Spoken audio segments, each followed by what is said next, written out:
Hi everyone, welcome back to Sweet Talks. I'm Tess, your host. Today I have Average Tyler with me. He makes relatable videos about dating in your 30s and talks about men's mental health. Today we're going to be making a no-bake Oreo cheesecake and talking more about his journey with self-love, men's mental health, and just getting to know him more. Don't forget to like, comment, and subscribe, and let's get into the episode. Hi Tyler! Hey! How's it going?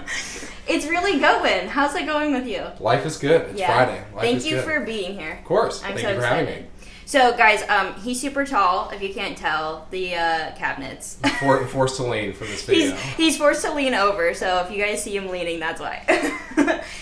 We are making a no-bake Oreo cheesecake today. Perfect. I'm so excited. I love cheesecake. I love cheesecake. Have you ever made a no-bake Oreo one? Absolutely not. Okay. I'm terrible in the kitchen. Okay, are you ready? Yeah. Okay, perfect. I'm going to do my best. Great. First, we start with the crust. Okay. So we have crushed Oreos, and we have melted butter. So if you want to put those into this bowl, and then give it a little mix. Okay. All of this? Yes, all of it. Here we go. Amazing. I'll take that from you. Damn it. It's okay. I can't even pour stuff good. Now that that's cleaned up. Yeah. Butter. Perfect. All right. All right. I'm not spilling this. That was great. Great pour. Top Mix 10. it. 10 out of 10 pour. So basically, we just want to kind of put it all together so it makes almost clayish. It's not going to be that consistency, but enough that we can pack it really tightly into the bottom of our cheesecake tin to make the crust. Oreo Play-Doh type Exactly. vibes. Okay, exactly. Cool. Not perfect. We're good. Cool. Okay.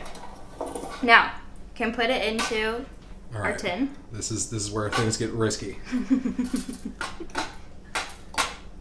I feel like this is top notch. Yeah. I mean, I don't want to toot my own horn here, but I feel like I'm crushing this right now. I really agree with that. Perfect. Amazing. And now you can just use the back of your spoon, push it around, tap it all in, evenly place it, and make a little crust. The bottom of our cheesecake. Okay. The center is not doing great right now. That's okay. The edges. The edges are superb. Are top notch. Okay, Boom. perfect. That's how easy making the crust is. So now we're just going to put this into the freezer and let it set as we make the rest of the cheesecake. So now it's time to make the innards of the cheesecake, the actual cheesecake. So if you want to put our cream cheese block. If you would like to put our cream cheese block into the bowl, we'll start there. And we're going to mix that with our granulated sugar, and basically it's going to get just really creamy and integrated, and that's the first step. Perfect. So we're just going to do this. Yeah, however you want to put it in there. I mean, I'm just doing my best. I feel like that's good. Yeah. That was actually that was smooth. Then granulated sugar. Yeah, put the granulated sugar in there. Perfect. And we're going to use this. Have you ever used a hand mixer before? No. Okay. No. I'll put it in for you. Okay. On. Yeah, the on button. And then move it like that. So you can start with this and I'll hold the bowl for you. Okay. Yeah. All right. And if you want to turn up the need for speed. I mean, we're gonna try it. Oh, that's good. Yeah. Okay, good. We'll do it for I feel I'm getting really close to that edge. I'm getting really close. This is a disaster. There's shit going everywhere. Just a little bit more, and I feel like that's mixed enough. So if you want to turn it off. Perfect. And now I'm gonna take our little spatula here, just make sure we got all of the good stuff in there. Amazing. Okay, perfect. Cool.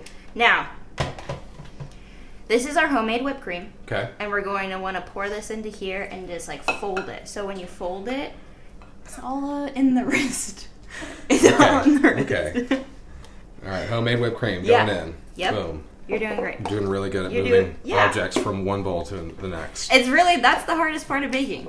I mean, I've made mistakes already, but... No, it's not about making mistakes. We're having fun. Yeah. You're like, no, I want to go home. This is stressful for me, but I'm having fun. Well, the end product is really what we're here for, which is the cheesecake. So it doesn't matter, you know what? It's fine that you're stressed out. We're going to eat our stress away afterwards. Granted, I'm always stressed out. I feel like we're one and the same because me too. All right. I think that's great. So we're going to stop with that for right just this moment because we have my favorite part. So I'm going to move this out of the way so we don't get it anywhere. Okay, we have Oreos. Punching them? Yeah. All right. Anger management. Perfect. So just... Yeah! Ta-da! Did it feel good? No, pretty bad. Okay. All right, I'll pour these in, and then we're just going to do the folding motion again. Cool. That was some good crushing. Yeah. That really was. All right, your time to shine. Yeah, I've been practicing at home for that, just punching everyone's meals. Yeah, you were like, I'm coming on this show, so I got to learn how to crush some Oreos. Exactly. Yeah. So I've just been punching sandwiches, just ruining other people's meals, but I've been ready for this moment. Yeah. So I have our chilled cheesecake tin. Boom. And now you're just going to pour this into here and smooth it around. Yeah, and spread it out. I'll hold it for you. All right.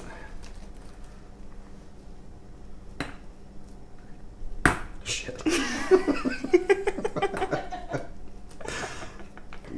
I'm a words of affirmation guy right now, so this is good. Yeah, I need this validation. Yeah, Thank you. it's my love language too. Perfect. Yeah. Yeah, smooth it around as best as you can, and then the best part is that there is no baking in this. So when we're done with this, we put it in the fridge. Yeah, I like to put it in the freezer because then it firms up quicker, so it only takes an hour in the freezer. But then if you want to do it in the fridge, then you can even leave it up to overnight. Okay. Like 8 hours overnight, and then serve it the next day. I think we're gonna get the hey, this is as good as it gets. So now it's ready for the fridge. Now it's ready for the fridge. I think you're not giving yourself enough credit because, guys, I think that looks good. All right. Chef Tyler. Into the fridge we go. So, we have chilled our cheesecake for 3 hours now. Yes, we have. Yes. And we took it out of the cheesecake tin. Yep. And this is what it looks like.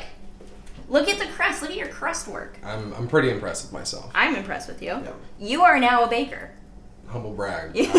I am a great baker. Yes. Yeah. Well, the only thing left to do is to eat this. This is true. Are you ready? Let's do it. Okay, let's go. All right. Cheers. Cheers. The microphone's like right there. That's good. They're gonna love it. That's everyone. Good. Yeah. Tyler, everyone. Hello. All right. I have to try this. I've been dying to eat it. Are you ready? I'm very ready. Okay. Oh, yeah. That's the crunch we want.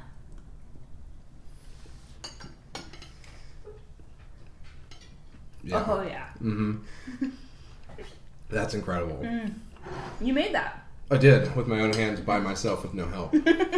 Yeah, seriously. But thank you for teaching me how to make this, because this is actually really, really good. Yeah, of course. Also, I may regret thanking you for teaching me how to make this, because you may make it. Correct. All the time. Correct. So, my question is, why is cheesecake meaningful to you? Okay, so 2 reasons. One, my mom passed away when I was 21. So, like, one of my kind of core childhood memories is, like, things that she really liked, and cheesecake was one of those things. And then also, the second reason is that, plot twist, I am lactose intolerant.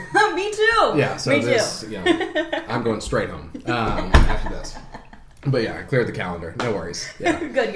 Yeah, all about happiness, do what makes you happy. And I saw a post where it said my toxic trait is seeing if the things that make my stomach feel bad normally make my stomach feel bad today. Right. And I'm like, this is the mentality we're in right now. I am not, I felt so seen, and I was like, that's what we're doing. That is so funny because, yes, same. My stomach's going to hurt, but I'm like, it's worth it because it tastes so good. Absolutely. 100%. Yeah. So tell me about your mom. What was it like growing up? Do you have siblings? Where did you grow up? So I grew up in the Detroit area, and my mom suffered, she struggled with alcohol. And when she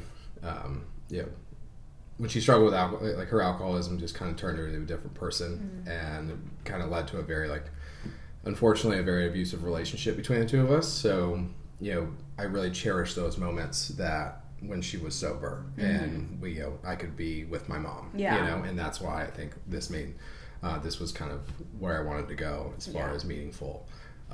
deserves to make. Yeah, that's a lot to handle at a young age. When did you start realizing, like, there comes I thought you were going to say, when did you start therapy? And I was like, you're like 7 years ago. Yeah. Yeah, tell me about therapy. Yeah. No, it's great. Big advocate. Yeah, love therapy. Well, okay, you are an advocate for mental health. Absolutely. And mental health for men. Yes. So tell me your journey with your mental health and what you struggled with, how you're overcoming it. Give me the whole story.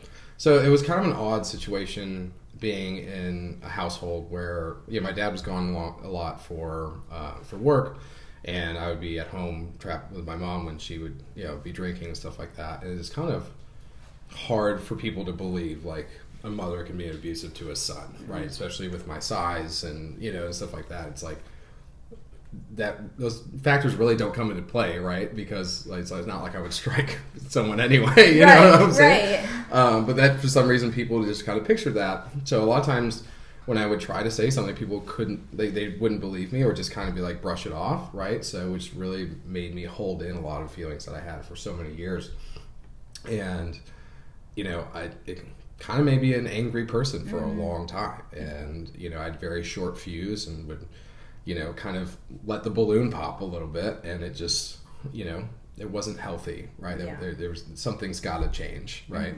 And not only in how I feel, but how I react, right? Because I'm not going to be able to build healthy relationships at all in my life if I don't do something about it. Yeah. So that's kind of where, kind of swallowed my pride a little bit and stepped into the therapy world, and it was the best thing I've ever done, honestly. Yeah. So that was only 7 years ago. Mm-hmm. So in your childhood, how did you approach situations? When did you first, I guess I have multiple questions. Yeah. So when did you start telling people of authority, older people, like, hey, this is happening in my household? Mm-hmm. Did you ever do that? I may have mentioned it once or twice, but I got brushed off. Yeah. And I was like, no one really cares, so I just kind of have to suck it up and deal with it. Yeah. And then, so how did you, clearly you said you were an angry person, but what was your coping mechanism when you were younger? Was it just anger?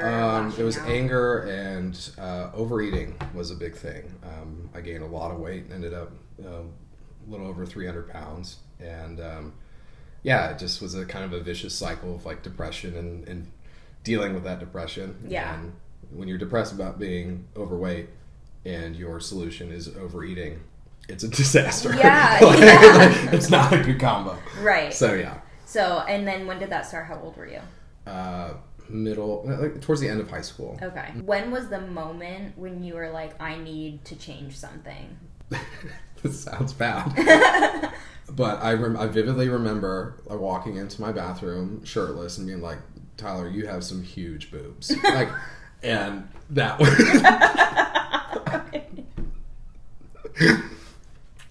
I wish I had a more heartfelt moment to share with you on that, but I didn't. I was like, yo, you got some big titties, my guy. Like, let's do something about this. And then, so that was kind of the breaking point. It wasn't the fact that my scale said 300 plus pounds. It was just... you were like, me and the girls, So it had to be something, right? Yeah, very strange that's what sticks in my head, but that's what I remember, and be like, no more. Yeah. No more boobs. Tight. You gotta stop. Mm-hmm. So how old were you when you... That was like when I was 19. Okay. I think so. And then what was that journey for you? Because there was a lot of, probably... self-hatred, right? Oh, just the most. And then now self-love. I mean, you are an advocate for self-love and self-awareness. So like, how did you find that for yourself? So I always I pictured it in an unhealthy way of like, if I am skinnier, it means I'll be happier, right? And it's like, yes, I'll feel better about myself, but that doesn't solve the, kind of the depression, the anxiety, the kind of like self-destructive like thought mentality that I had. So I really just started working out and kind of falling in love with the the steps that it takes. Be like, all right, every day I would be on the treadmill and I'm like, I don't know how long it's gonna take me, but I'm gonna go this amount of distance. Mm-hmm. Right, and I don't really care how long it takes me. And then that time kind of shortened over time, and I just pictured me as what I would look like, right? And that was kind of motivation to keep going.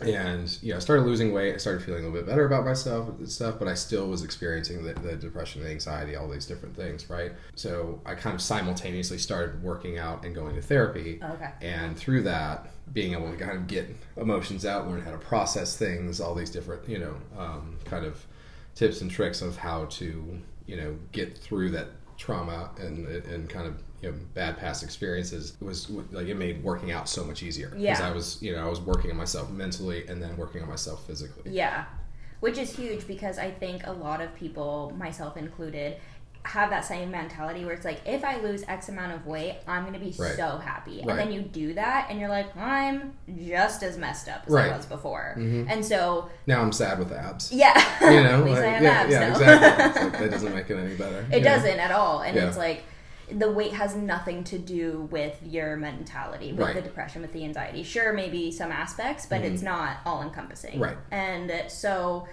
my question to you is, society, we don't necessarily talk about men's feelings a lot. We haven't made a safe space. How has your journey been with that? How are you changing that narrative? Yeah. I got to a point where it, I knew how good it felt to speak my mind, to say exactly how I'm feeling or what I'm, and share what's inside in a, very closed off, therapy session, stuff like that. But I realized how good that made me feel. And then I was like, I don't really give a fuck what other people think. Right. If it weeds out some people because I tell them how I'm feeling in a healthy way. Yeah. Okay, bye. I can cut you off fast, no problem. Yeah. That doesn't. I don't want you in my life if that's going to be an issue for you, right? And it's just like, look, I'm going to say what I'm going to say. Obviously, being respectful and mindful of others and stuff, right? But it's important for me to kind of communicate how I'm feeling to others, and I've gotten my relationships with my friends have gotten a lot closer as well. Yeah.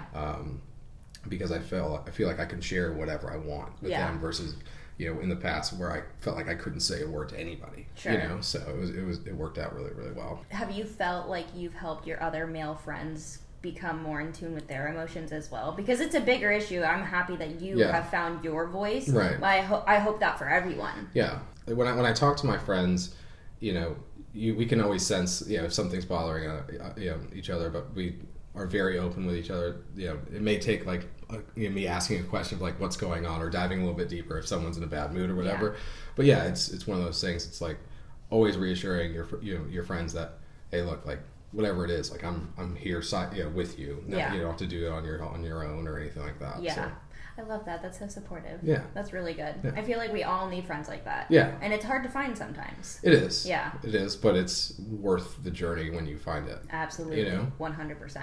So on top of your self-love journey, which is obviously a work in progress always, you had a lot of adversity in your life. Yeah. We've talked about a lot. About school, about your career. So give me a little bit of background on, your career, how you got here. Sure. When my mom was, kind of dealing with her health issues due to the alcoholism, she ended up, in and out of the hospital a lot over the years, and it got to a point where I had to drop out of college because I couldn't afford to go to school anymore. And, which brings up a lot of feelings, right? Of resentment on top of being, being sad to see your mom, although regardless of your relationship, it's hard to see someone, be in pain, right?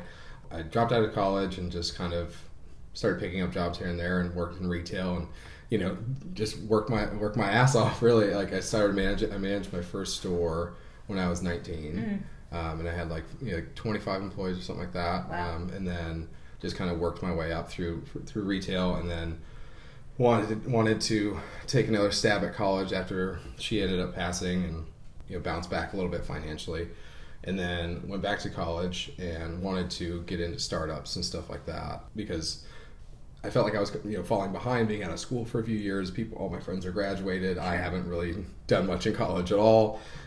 So I started taking internships at corporate jobs, and realized that startups is really where it's at. You can get in for cheap, and kind of prove yourself. And I ended up meeting this guy, these two guys that were 2 years younger than me. They're absolutely nut jobs, but I loved them, and I was like, I don't know what it is about you guys, and I was like, but I'm in, right? Yeah. And there was like 4 of us just kind of figuring it out, building a company and stuff like that, and it really took off. And when I left, it was a couple hundred employees at that point. And we had like a couple 100,000 active customers and stuff like that. That's so awesome. It bloomed into like a really big business. It was really, really exciting. And then quarantine hit, and my friend was like, hey, there's this thing called TikTok, and you would be really good at it, and you should post on it. And I'm like, no, absolutely not. I've made fun of my friends my entire life. They have been begging for a reason to just dog me, just to absolutely throw me to the wolves. I'm like, TikTok, me posting on TikTok is that, So I didn't, but I was like, she kept bugging me about it. I was like, fine, I posted one, whatever. And like, I didn't understand virality at that point. It got like 75, 80,000 views on my first one. I was like, I've gone viral. I'm internet famous. Like, goodbye. It was nice knowing you. Hollywood, here I come. Yeah. And then I was like, well, I could see like the better, because there was just this massive boom. Everybody's getting on it. People were like building careers on it out in their living room, and it was very authentic too. Like, you can get famous in your pajamas, and I loved that. Yeah. Versus like this standard like Instagram influencer that people try to like aspire to be. Sure, curated. Yeah, fake it's like this content. Shift to people like appreciating beauty in everyday people, right? And showing how talented everyday people can be. And I was like, I can get down with this app, So I told myself, I said, all right, I'm going to post for the rest of the week, and if I get 1,000 followers by the end of the week, like somehow, I'll continue to do it. And like, I had 600 Instagram followers, like, so I'm like, that's not fathomable to me, and I had like 3,000 by the end of the first week. Wow. And then I was like, all right, if I get 10,000 by the end of the month, then I'll continue to do it. Just kept setting these different milestones, kept hitting it. Yeah. And I was like, all right, well, it got to a point where, like, because I kept it very silent from my friends. Yeah. And then I went to my friends, like, oh, yeah, I've been posting on TikTok, by the way. Yeah, I have, like, 55, 60,000 followers or whatever. You're like, no big deal. Like, I wanted, before I showed it to them, I was like, I had to make it big enough for them to be like, oh, I can't really dog it. You know what I'm saying? Yeah. So that's kind of how that went. And then it really kind of blossomed from there. And, I'm really happy that I get to make content full time now. And, I'm really happy it happened to me at this age that it did. Right. Being 30, obviously, like, I am a fossil when it comes to influencers, but that's fine, because like, if it happened at 21, I was this damaged, like I wouldn't have been able to handle that. Right. I needed to have to at least address the depression and anxiety that I was dealing with there, like through the from the trauma, before I would ever be able to step into any public figure light or anything like that. Sure. And granted, it's not like that big anyway, but I think it's big. I mean, it's pretty large. It's large, but it's not like crazy. But, well, okay, we're not Leonardo DiCaprio, right? Like, I'm not a celebrity here. Okay? I think you're a celebrity. Thank you so much. That's awesome, and I agree. I mean, I think. Being my age as well, like if I was 18, 19, oh yeah, like, I don't know how these kids do it. I wouldn't know what to do. Like, I didn't know. I feel so old saying that. I didn't know. I learned. I don't know how these young whippersnappers, these youngins, these dudes. Yeah. This is embarrassing, but I'm going to tell you. Yeah. Like, at 18, I learned how to close a pizza box the correct way. Like, I didn't. You think I could be famous at 18? Oh no. I'm not famous now, but if that was a world, I mean, we're just out here living, chasing the dream. We're regular people. Yeah, we're regular people chasing the dream. There's a lot of beauty in that. Right. I think there is. I think there's beauty in the process, absolutely, in the journey. Absolutely. What advice would you give someone coming into the social media world? I would say focus more on why you're making content than what you're making. Interesting. What does that mean? Like. I feel like a lot of people, you see so many people on these apps be like, oh, this is how you grow a page, right? Start from nothing, find a niche, and do it. It's like, I love making people laugh. Yeah. I love, giving people reasons to smile, whether you have a bad day or something like that. I've had so many people reach out to me like wow, your videos or your content have been such a fun outlet for the struggles that I'm going through right now. Thank you for and that is literally the most meaningful thing in the world to me. Yeah, that's kind of been a more recent learning curve piece for me. Is is making that transition of like falling in love with the why of why you make content, right? Yeah. There's peaks and valleys to growth, right? And yeah. when you hit a plateau, you're like, oh, no one likes me anymore. It's like, really, I still have hundreds of thousands of people that still care, right?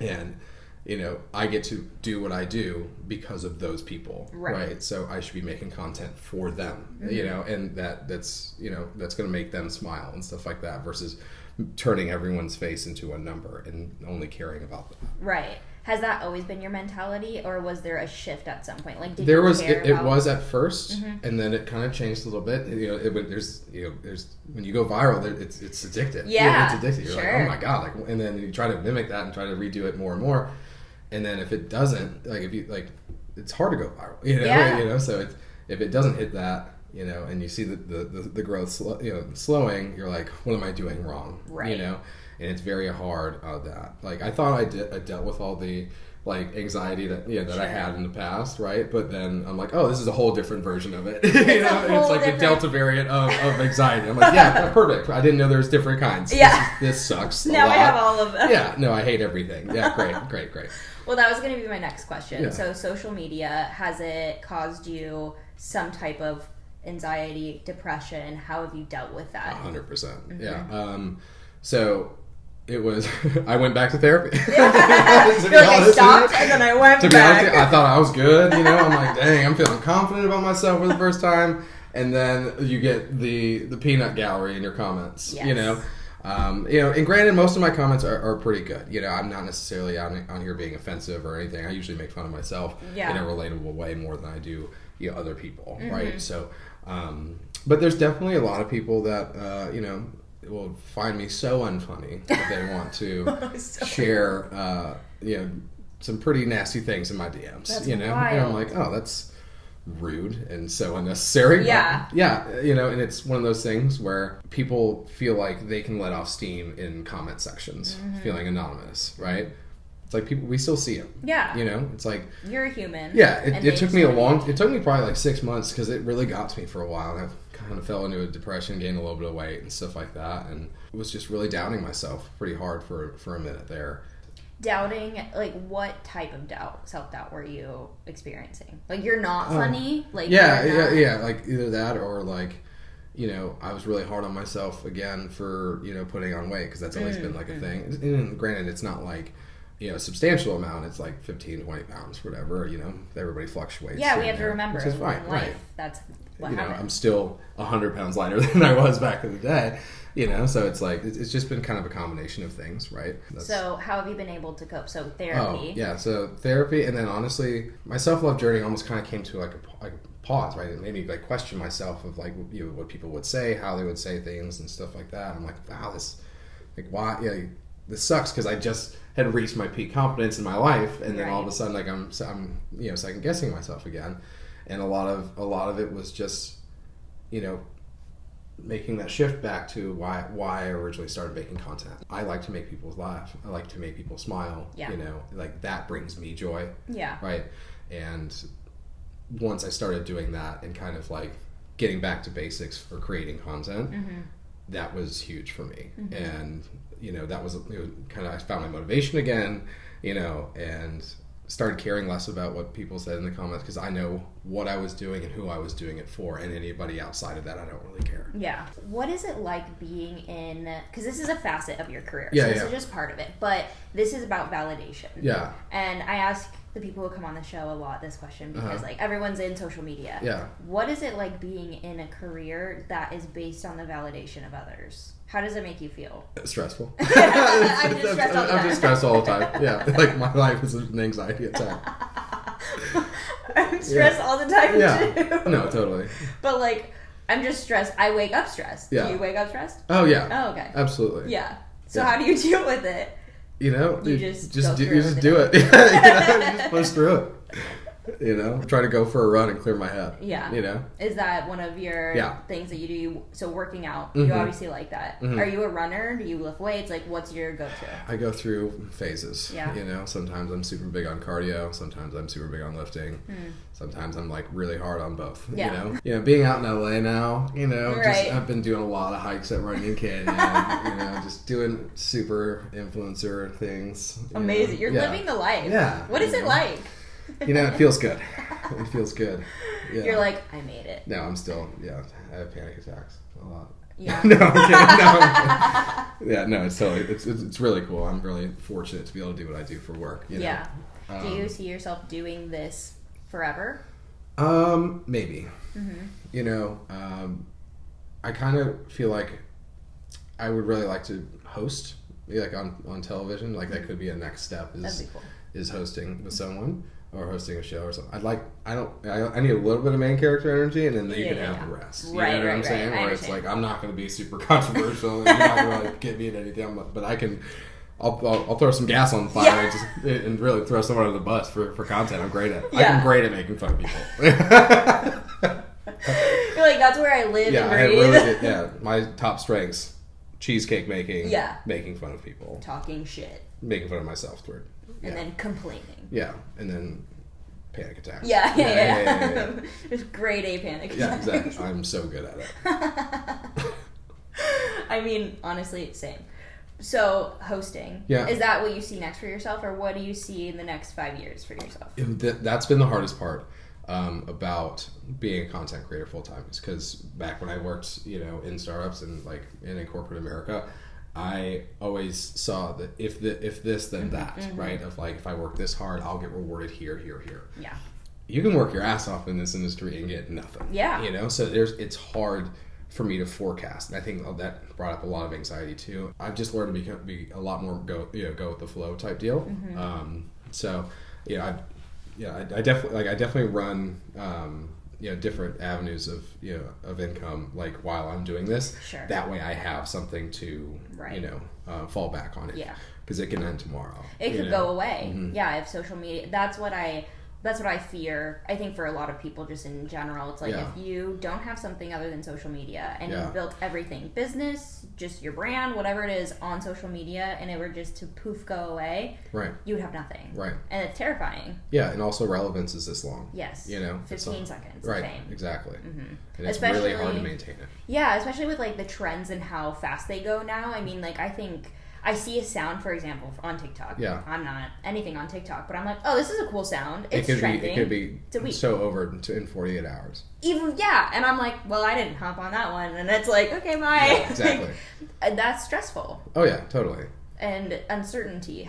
So you basically said you have just learned to go with the flow, but... Learn to go with the flow. What was that process? Getting from, I'm a planner, to, I'm just going to see. Yeah, it's, I try to compare it to taking a risk on when I met, those two guys that I joined their company, right? Yeah. They couldn't pay me much. I knew I was going to go into debt right away. Yeah. But I took a risk on it, right? And I fell in love with the growing process, not knowing that what comes tomorrow, right? And I kind of like being thrown into like the sink or swim type deal, right? Because it motivates me to work harder. So that, I say go with the flow, but I also... like, the unknown is an exciting challenge for me. Interesting. Yeah. That is... Have you always been like that when you were younger as well, or no? No, but it's definitely... It's less terrifying the more I do it. And, yeah, it's a different industry, right? And nothing that I've ever experienced, but I could have said the same thing about the last company that I did well with, right? That's true. Where I had no idea. I'd learned how to do things on YouTube, and I still learn how to do things on YouTube, And, so it gets less scary, every single time. Yeah. But I have fallen in love with, no matter what, if it were to go away tomorrow, I know I never want to work for another person again in my life. Yeah. Entrepreneurial for sure. I get that. Yeah. I'm also the same way. I have not taken that risk yet of just, betting on myself and doing something just without a... I've seen the best, I will say this, I've seen the best version of myself when I bet on myself when I wasn't ready to. Really? Oh, that's inspiring. Yeah. Because I'm sitting here and I'm like, well, safety net. Yeah. Well, that's the thing is, it's hard to make that leap. Yeah. Most people won't. because they want the safety net, right? But if it's like, hey, I know deep down that I'm going to get it done and I'm not going to accept, not being able to pay my bills. I'm not going to accept failure, right? I can't accept failure, but it's like I will have my bills paid at minimum, no matter what. Right. Whether it's whether I drive for Uber at night, whether whatever it is, and I just really lean into it. I'm going to take a pay cut for a little bit. Sure. But it all comes back around. Yeah. And you'll see the success down the road. I love the moments where, 6 months from that moment, you look back and you're like, wow, remember that one decision I made and look at where I am now? Yeah. Those are the best feelings. Yeah, totally. Yeah. Absolutely. What is success to you? So happiness. Yeah. Mm-hmm. And that's relationships, is that career? I mean, it's just with myself internally, with the people that I love, like friendships. I'm single, but it's not. That wouldn't. That doesn't determine whether or not I'm happy. Absolutely. Right. Yeah. But being intentional with the people that are in my life that I care about, that's all that matters to me. Yeah. So everything could go away as long as you have those people. And Oreo cheesecake. Yeah. I mean, obviously the cheesecake. Absolutely. Because food is what we turn to. Exactly. So, I mean, you said you're single. You make funny videos about dating in your 30s and just being it's single. Garbage. Yeah, dating is garbage. Yeah. I haven't dated in so long. Like, when I think about dating, I've just started thinking of these super irrational fears of very specific moments of that's going to ruin everything. This morning happened to me this morning. Really? Yeah, it was imagine if I was falling head over heels for some girl, and we take our first trip together. And as soon as the plan lanes,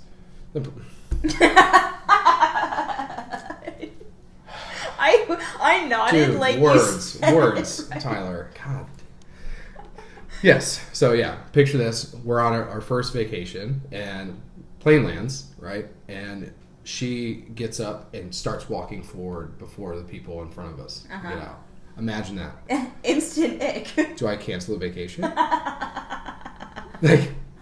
That is my nightmare. Oh my god! I didn't even that's a red flag that is so specific. But I can invest so much time into someone just to find out that they're a plane clapper. When you land, or you walk up. Yeah. That's an automatic deal breaker. Automatic. You got to fly back immediately. Absolutely. You have to be I'm sorry, you're voted off the island. Goodbye. Yeah. So what did you determine you would do? I thought that I would hope that plane was going to another location and I would just stay put. I was part of the layover. What if you were together for a year and that happened? Same. What if it was... What if it was 6 years? Just shoot her a text. We broke up. We're over. Yeah. Enjoy Cancun. What if you were on your way to propose? Oh. Oh my god. And that happened on the flight too. You are not making these thoughts any better. You're making them so much worse. These are things that you have to think about. I know. I'm terrified of dating. Just how you get off of planes. Right. Has sent me into I'm sweating. Yeah. Thinking about that. What an absolute disaster. Honestly, okay, question. Yeah. I don't know why I think about this when I see you, but your story about falling asleep on a quesadilla. Yes, What if she did that? That's my kind of girl. Okay. Yeah. Okay. Taco Bell in bed, let's get it. Yeah, so there's no rhyme or reason to the things that are red flags and things that are not. No, that's a green flag. If you fell asleep on a quesadilla, I won't... I'm going to marry you. Yeah, absolutely. If I go out drinking, I love coming back and eating horizontally. I love it. I'm really good at it. I woke up, except I did wake up on the quesadilla, and that was stain ruined my shirt. Yeah, but it's okay. It's a white shirt. We can get a new white shirt. But I woke up with a large fry nestled in my arm like a football, and I didn't spill a single one. Wow, That's impressive. I'm gonna be a good father. You didn't. Yeah. I was gonna say. Yeah. I first thought you were gonna say nestled if like I a can't, baby. If I don't crunch a large fry, baby's totally fine. Yeah, 100%. I'll be ready for it. So the biggest question is, did you eat the fries when you woke up? No, but I did have a bite of the quesadilla. You slept on. Mm-hmm. Yeah, it was smushed. Was it good? No. So you were like instant regret? Yeah.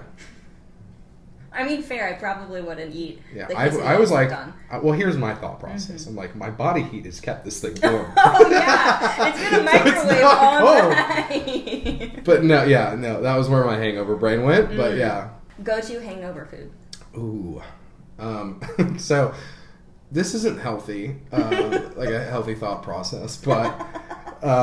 Usually, if I'm really hungover, being lactose intolerant, I'm like, you know what? It can't get much worse than this. That's true. Pizza. Yeah. Give it to me. And I'm just like, I'm just going to be a miserable sack of shit all day by myself. It's just me, good solid proximity to my bathroom, and no one's coming over. Yeah. Give me the pizza. Amazing. Yeah. I mean, pizza is the best hangover food. I would agree. It's great. And you are going to feel like crap the next day anyway, so just add on top of it. I did, and it's, with my love for eating horizontally, eating in bed, the pizza does well with that. Yeah. Because, you have the top, you got a little bit of coverage. But sometimes, I feel like we've all done this, of, been so hungover, where, I want something that's easy, greasy, but, I can eat it, without making a mess. But then you order the worst possible thing off the menu. Yeah. I had that the other day. I was do? like, I just want to eat something in bed. And, not good, but I feel so bad. I ordered fucking fajitas. I had 5 different plates, and I had to make fajitas in bed. I'm like, how is this a good idea? You're like beans. Yeah. How is this a good idea?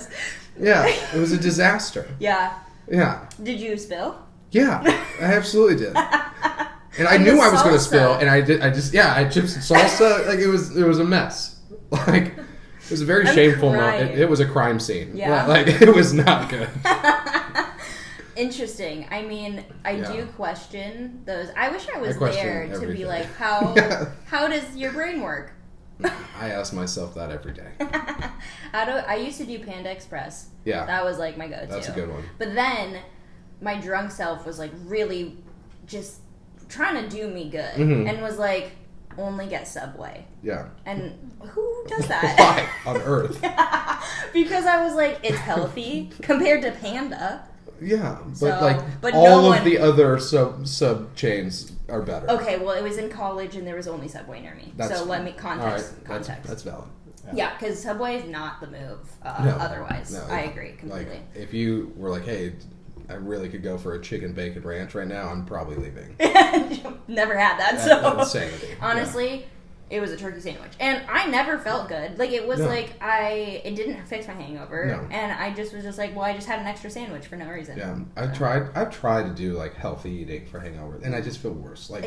I'll get a poke bowl, whatever. I'm like, this is good, and I'm like, no, I feel so much worse putting raw fish into this dumpster of a body that I have right now. I was about to say, alcohol and raw fish is not the move. No. I have no idea what I want to be when I grow up or how to operate as an adult. At all. Don't take his advice. Yeah, no. Well, Tyler, it's been awesome having you here. Yeah, thank you so much for having me. You made me laugh so hard, I'm crying, and I'm going to just, watch our episode over and over again so I can laugh and smile till my face hurts. So, cheers. Cheers. And thank you for coming on. Of course, thanks so much.